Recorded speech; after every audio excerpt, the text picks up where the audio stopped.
Hai MTK Lovers, jumpa lagi dengan saya Dodi Ferianto dan Yusa Kansaki ya. Dan enggak kedenger. Kalau enggak ngomong di sini enggak kedenger. Oke. Ya, dia mau promosi tentang YouTube channelnya yang bernama Black White Animation. Tolong teman-teman jangan subscribe ya. Karena YouTube-nya tidak jelas isinya. Oke ya. Ya, kali ini kita akan membahas mengenai komponen bilangan real ya. Jadi video ini merupakan video sambungan dari video sebelumnya, yaitu mengenai perbedaan antara angka dan bilangan dan juga penomoran ya. Jadi memang konsepnya nanti dijadikan satu playlist ya. Jadi urut tuh sebenarnya tuh ya nanti ya. Jadi benar-benar kita akan belajar dari 0 to infinity ya. Ya, infinity di sini maksudnya ya setelah setelah belajar dasar-dasarnya, konsepnya sudah bagus. Nah, itu nanti pasti teman-teman bisa kembangkan sendiri-sendiri ya. Gitu ya. Jadi konsepnya harapannya seperti itu ya. Ya, dukung terus channel ini ya. Bagi yang belum subscribe ya, tolong di-subscribe ya. Semoga biar terus berkembang ya topik-topiknya ya. Oke. Ya, kali ini kita akan membahas mengenai komponen bilangan real ya. Nah, oke, kita mulai dari bilangan yang paling paling sederhana, yaitu bilangan asli ya. Jadi bilangan ketika kita belajar matematika pertama kali kan pasti kita diperkenalkan dengan ya, kalau pertama dengan angka ya. Sebenarnya kita diperkenalkan dengan angka-angka angka 1, 2, 3 sampai 9 gitu ya. Lalu kemudian konsep diperkenalkan dengan angka 0 lah. Katanya perkenalan dulu dengan angka ya. Lalu kemudian kita diperkenalkan dengan cara membilang benda ya. Ya, cara membilang benda. Jadi kalau ada sekumpulan gambar benda, lalu kita disuruh membilang ya. Oh, 1, 2, 3, 4, 5 gitu. Oh, ada 5 topi misalnya gitu ya. Pasti adik-adik pernah ingat ya. Ya, nah itu bilangan-bilangan yang memang untuk menghitung objek ya.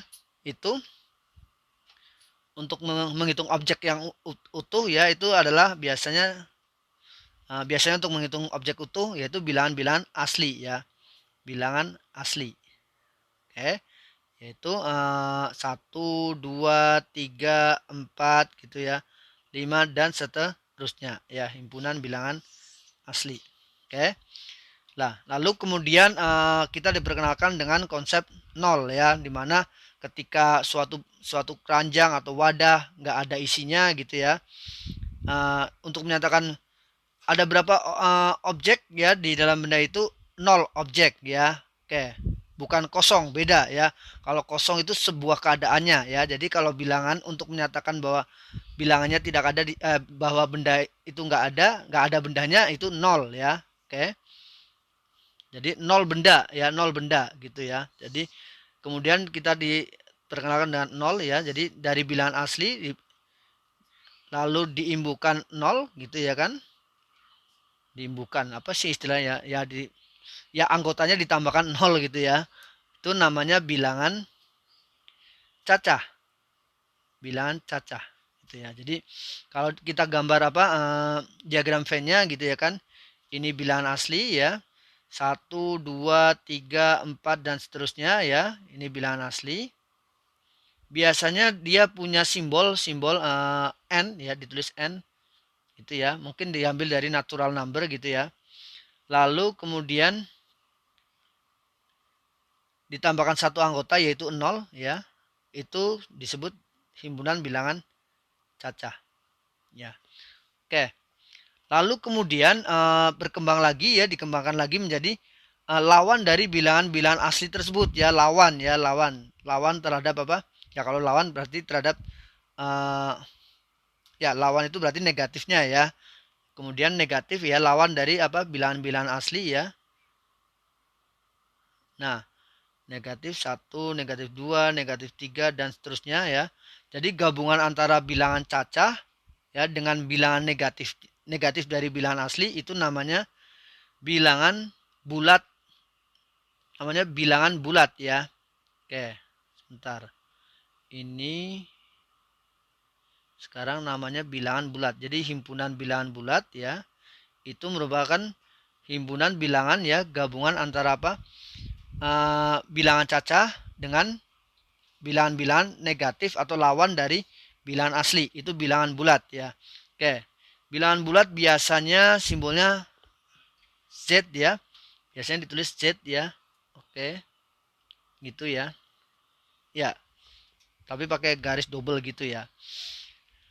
Oke, ya. Nah, biasanya kalau yang cuma lawan dari bilangan asli itu biasanya juga disebut bilangan bulat negatif ya. Kalau digabungi dari nol bilangan caca itu juga seringkali disebut juga bilangan non negatif ya, yang tidak negatif. Berarti nol masuk ya. Bilangan yang tidak negatif, non negatif berarti nol masuk ya. Oke.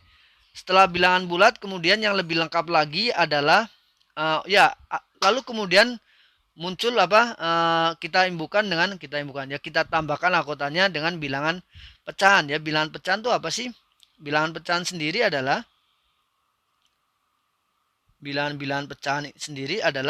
bilangan yang dapat dibentuk menjadi bentuk M per N ya, di mana M dan N bilangan bulat ya. Mn bilangan bulat. Nah, dan N-nya tidak boleh sama dengan 0 ya. Oke. Ya, karena kalau sama dengan 0 dia tak terdefinisi gitu ya. N-nya tidak boleh sama dengan 0, dan kalau kita sebut bilangan pecahan maka M tidak habis dibagi N.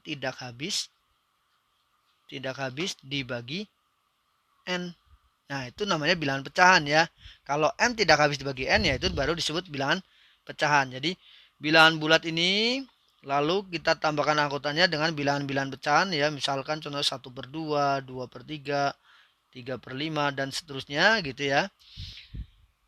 Kemudian disebut adalah bilangan rasional ya, disebut dengan bilangan rasional. Oke, saya perkecil ini dulu atau saya pindah dulu.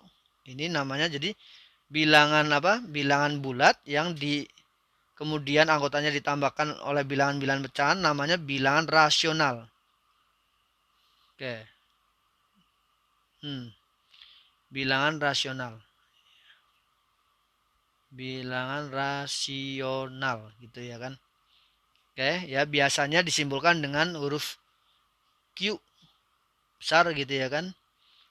Oke, bilangan rasional ya. Ya, sehingga kita bisa definisikan ya bahwa bilangan rasional itu pendefinisiannya ya, pendefinisian dari bilangan rasional adalah bilangan yang dapat dibentuk ya, bilangan yang dapat dibentuk dalam bentuk M per N, di mana Mn bilangan bulat ya. Dan sekali lagi pasti N tidak boleh sama dengan 0 gitu ya. Di sini M tidak harus habis dibagi N ya. Sekali lagi bedanya apa dengan bilangan pecahan ya. Kalau bilangan rasional, M tidak harus selalu habis dibagi N. Jadi kalau dia habis ya dia menjadi bilangan bulat ya kan ya. Kalau dia tidak habis ya dia merupakan bilangan pecahan. Jadi pecahan dan bilangan bulat itu masuk dalam himpunan bilangan rasional ya. Oke, jadi bentuk gambarnya seperti ini persis ya. Lalu kemudian bilangan rasional, lalu ternyata kalau kita gambarkan dalam sebuah garis ya. Nah, ini yang nanti menjadi garis bilangan ya. Pertama mulai dari 1, 2 bilangan asli gitu ya kan, 4, 5 dan seterusnya. Lalu ada 0 gitu ya. Lalu kemudian ada lawannya min 1, min 2, negatif ya. Negatif 1, negatif 2, negatif 3, negatif 4 dan seterusnya gitu ya. Ya kalau di Jawa biasanya menyebutnya min gitu ya. Ya negatif ya, negatif 1, negatif 2, negatif 3 ya dan seterusnya. Itu namanya bilangan bulat ya. Yang bagian ini sendiri biasanya disebut sebagai bilangan bulat negatif ya. Yang ini sendiri adalah bilangan asli ya. Lalu kalau mulainya dari 0 namanya bilangan cacah gitu ya kan. Lalu kalau semuanya ini namanya bilangan bulat ya. Oke. Lalu muncullah bilangan-bilangan pecahan ya. Bilangan-bilangan pecahan seperti ini udah kelihatan padat nih sebenarnya nih. Tapi ternyata kalau kita zoom gitu ya, kalau kita zoom in gitu ya, ternyata ya sebenarnya sih nggak secara kasat mata gitu ya, tapi ternyata garis ini masih belum lengkap, masih belum penuh ya. Dan ternyata katakanlah masih banyak lubang-lubangnya ya. Ternyata memang ada bilangan-bilangan ya yang tidak bisa dibentuk menjadi M per N. Baik itu M-nya harus habis dibagi maupun yang tidak habis dibagi ya. Oke. Oke, ternyata masih banyak gitu yang tidak bisa dibentuk menjadi bentuk M per N, yaitu namanya bilangan irasional ya, bilangan irasional ya. Jadi lawan dari bukan lawan ya, apa sih? Bilangannya tidak bisa dibentuk menjadi bilangan M per N ya. Oke. Atau yang bukan rasional ya, namanya bilangan irasional. Jadi ada namanya bilangan irasional. Ya, contohnya apa ya? Contohnya akar 2, akar 3, akar 5, bla bla bla bla gitu ya kan. Nah, itu adalah contohnya bilangan-bilangan irasional. Oke, jangan sampai salah ya, bilangan irasional bukan himpunan yang di sini ya, tapi ini adalah di sini nih. Nah, ini adalah bilangan-bilangan irasional. Oke, gitu ya. Nah, bilangan rasional yang kemudian digabung dengan bilangan-bilangan irasional itu barulah namanya bilangan real. Nah, bilangan real ya. Oke. Ya, jadi itulah komponen-komponen dari bilangan real ya. Jadi uh, sudah lengkap nih kalau dibentuk sebuah garis bilangan ini sudah penuh ya. Nah, oke, tadi saya katakan bilangan irasional ya contohnya adalah akar 2, akar 3, akar 5 ya. Nanti ada ciri-ciri ya bedanya bilangan rasional dan irasional kalau dibentuk dalam bentuk desimal ya. Kayak bilangan rasional itu dapat dibentuk menjadi bilangan desimal berulang yang mempunyai pola berulang ya. Sedangkan irasional itu tidak ya. Ternyata dia ya contohnya pi ya, pi ini juga bilangan irasional. Pi ini bukan 22/7 ya. Pi juga bukan 3,14 ya, tapi pi itu adalah termasuk dari bilangan irasional ya. Karena dia tidak berhenti tuh apa di belakang desimal, di belakang komanya ya. Ya, saya rasa cukup demikian ya pembahasan kali ini ya. Oke, ya pembahasan berikutnya adalah mengenai saya sih akan coba mengenai langsung ke operasinya ya, operasi bilangan ya, operasi bilangan mulai dari apa penjumlahan ya. Jadi konsep dari penjumlahan, oke. Ya, semoga channel ini semakin bermanfaat ya. Semoga video ini semakin bermanfaat ya. Dan bagi adik-adik yang belum subscribe, subscribe ya, ajak teman-temannya. Jadi kita benar-benar mulai belajar dari nol, from zero to infinity. Oke, sampai jumpa di pembahasan-pembahasan lainnya. Bye bye. Bye bye dong, bye bye gitu.